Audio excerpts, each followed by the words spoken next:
Comment réaliser son terreau de feuilles? C'est un des meilleurs amendements qui soit pour enrichir vos massifs ou votre potager. Il s'agit tout simplement de faire un compost avec les feuilles mortes du jardin. Ça tombe bien, c'est l'automne, je suis sous un bouleau.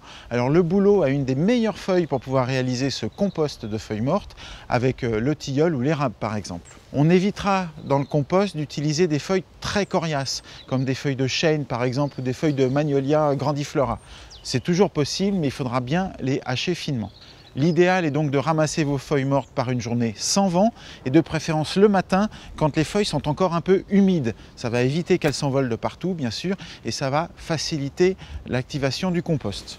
Alors on peut tout simplement les ramasser, voilà, avec un râteau à feuilles, je les ramasse et ensuite on va aller les mettre dans un broyeur pour hacher tout ça finement. Si on n'a pas de broyeur, il y a une autre astuce, c'est de les ramasser avec la tondeuse. On va venir passer partout, ramasser tout ça dans le sac de la tondeuse. L'intérêt, c'est qu'en même temps que les feuilles, je vais ramasser forcément des brins de gazon.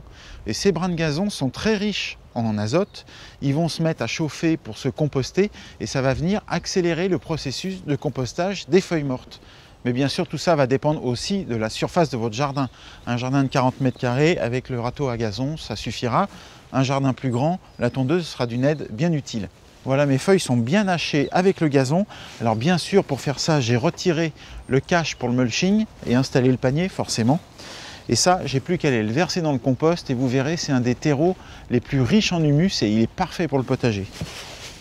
L'étape suivante, c'est mettre les feuilles, bien sûr, dans le composteur.